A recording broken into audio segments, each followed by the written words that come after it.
அதாவது வந்து நம்ம நம்மள வந்து நாமளா ஹிந்தி பேசுகிறவர்கள் நம்மலாம் தமிழ் பேசிட்டு இருக்கோம். அப்ப நம்மள வந்து ஹிந்தி பேசுகிறவர்களாக மாற்றுவதை விட, இந்திக்காரங்களையே இந்த பகுதியில் குடியமர்த்தி விட்டால், தமிழ்நாட்டில் இருக்கிற மக்கள் ஹிந்தி பேசுகிறவர்களாக மாறிவிடுவார்கள். ரொம்ப எளிது.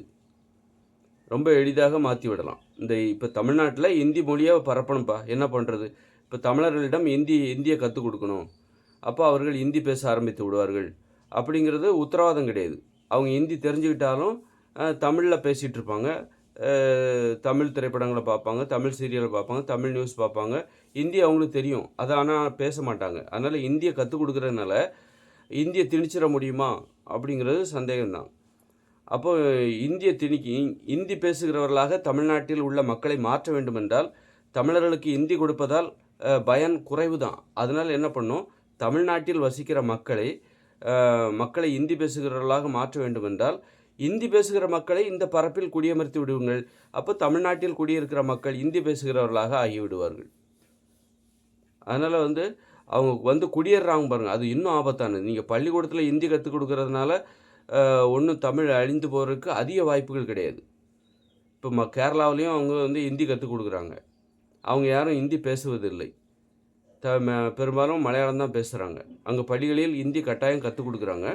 ஆனால் அவங்க வந்து ஹிந்தி பேசுகிறதில்ல, மலையாளம் தான் பேசுகிறாங்க. மலையாள மொழிக்கு பெருசாக ஆபத்து எதுவும் இல்லை.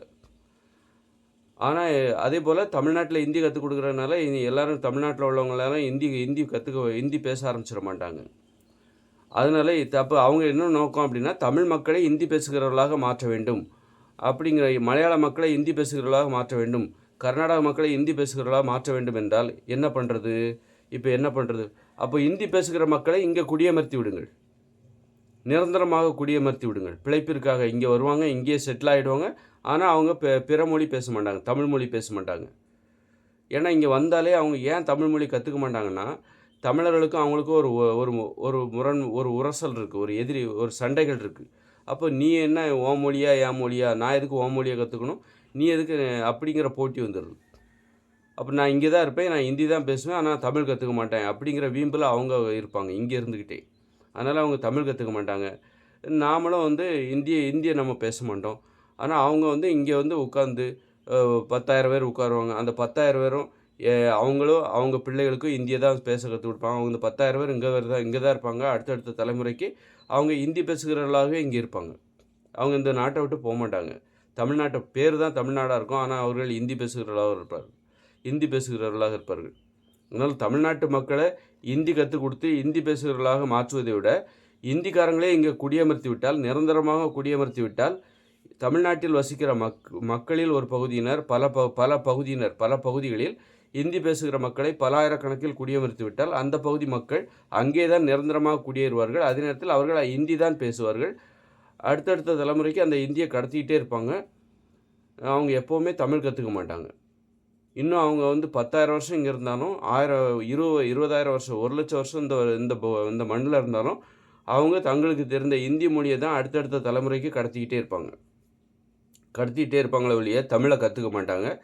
அப்போ தமிழ்நாட்டில் எங்கெல்லாம் இந்திக்காரங்க இருக்காங்களோ அந்த பகுதியில் எல்லாம் தமிழ் மொழி அழிந்து விட்டது அப்படின்னு தான் அர்த்தம். அதனால் எந்தெந்த பகுதியிலலாம் இந்திக்காரங்க இருக்காங்களோ அந்த பகுதிகளில் தமிழ் அழிந்து விட்டது. அவர்கள் எவ்வளோ பரப்பளவில் இருக்காங்க? இப்போ சென்னையில் 10,000 பேர் இருக்காங்களா? கண்டிப்பாக சென்னையில் 20,000, 30,000, 50,000, 1,00,000 கண்டிப்பாக. அப்போ அவர்கள் இருக்கிற அந்த பகுதிகளிலெல்லாம் தமிழ் அழிந்து விட்டது. அவங்க என்றைக்கும் தமிழை கற்றுக்க மாட்டாங்க. அவங்க எப்போவுமே அவங்க கூட்டமாக தான் இருப்பாங்க.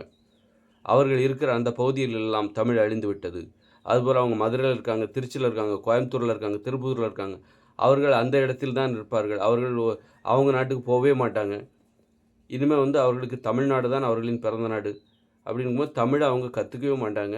அடுத்தடுத்து பிள்ளைகளுக்கு அவர்கள் இந்தியை தான் கற்றுக் கொடுப்பார்கள். அப்போது அவர்களின் எண்ணிக்கை இருக்குல்ல, திருப்பூரில் ஒரு 10,000 பேர் இருக்காங்க, கோயம்புத்தூரில் 10,000 பேர். அந்த 10,000 பேர் இருக்கிற அந்த இடத்தில் தமிழ் மொழி அழிந்து விட்டது. அவர்கள் என்றும் தமிழ் மொழி கற்றுக்கொள்வதில்லை, அழிந்து விட்டது. இப்படி தான் வந்து பாருங்கள். அப்போ பேர் தான் தமிழ்நாடு, ஆனால் இதுக்குள்ள தமிழ் அழிந்து போன பகுதிகள் நிறைய இருக்குது. அதனால் நம்ம ரொம்ப விழிப்போடு இருக்கணும். தமிழ் மொழியை பாதுகாக்க வேண்டிய அவசியம் இருக்குது. அப்போ என்ன பண்ணுறது அப்படின்னா, இங்கே தமிழ் மொழி தெரியாமல் யாரும் இருக்கக்கூடாது. இப்போ ஜப்பான் நாடு இருக்குது, அங்கே ஜப்பான் மொழி அழிந்து போன பகுதி எதாவது இருக்கா? ஜப்பானில் எல்லாரும் அவங்க ஜாப்பனீஸ் தெரியாதவங்க யாருமே அங்கே வேலை பார்க்க முடியாது. அப்போ அங்கே ஜப்பான் நாட்டில் ஜப்பான் முழுமையாக வாழ்ந்து கொண்டு இருக்கிறது. ஜப்பான் மொழி அழிந்து போன பகுதி, ஜப்பான் மொழி பேசாமல் வேற ஒரு மொழி பேசுகிறவர்கள் அங்கே நிரந்தரமாக வசிக்க முடியாது. சைனாவில் எல்லா இடத்துலையும் சைன மொழி வாழ்ந்து கொண்டு இருக்கிறது. சைன மொழி பிற மொழி பேசுகிறவர்கள் அங்கே இல்லை. சைனா மொழி கற்றுக்கிட்டா தான், சீன மொழி கற்றுக்கிட்டா தான் நீ அங்கே வாழ முடியும், தொழில் செய்ய முடியும். அப்போ அதுபோல் ஒரு சட்டத்தை கொண்டு வந்தால் தான் இதுபோல் தமிழ் அழிந்து போன ஒரு பகுதிகளை இங்கு நம்ம உருவாக்க முடியாது.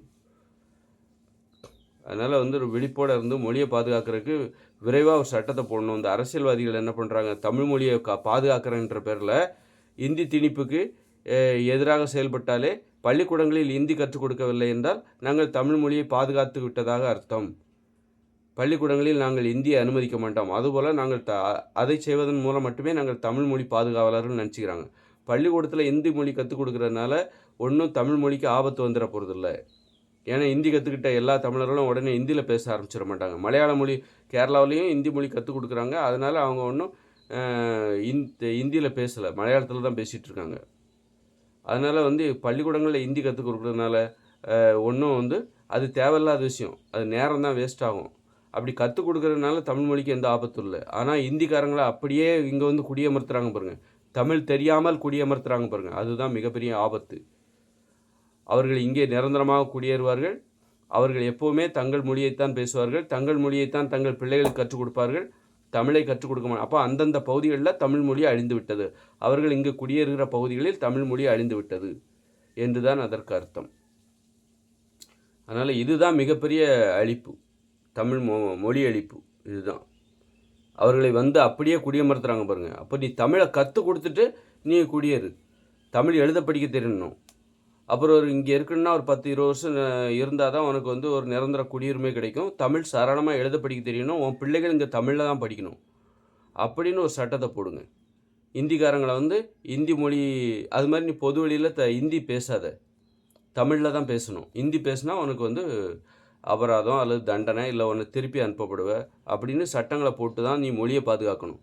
அவர்கள் அப்படியே அவர்கள் இந்தி மொழி பேசிக்கொண்டு வாழ்ந்து கொண்டு இருந்தால் அந்தந்த பகுதியில் தமிழ் மொழி அழிந்து கொண்டு இருக்கிறது என்று தான் அர்த்தம். அந்நிய மொழிகளை பேசுகிறதுக்கு பொது இடங்களில் அல்லது வீட்டுக்குள்ளேயும் சரி, அப்போ தமிழ் மொழியில் தான் அவன் பிள்ளைகள் பாடம் கற்றுக்கொள்ள வேண்டும், தமிழ் வழியில் கற்றுக்கொள்ள வேண்டும். இந்த மாதிரி சட்டங்களை போட்டு தான் நீங்கள் இந்த மாதிரி தமிழ்நாட்டுக்குள்ளே தமிழ் மொழி அழிந்து போன ஒரு பகுதிகளை நீங்கள் உருவாக்காமல் இருக்க முடியும்.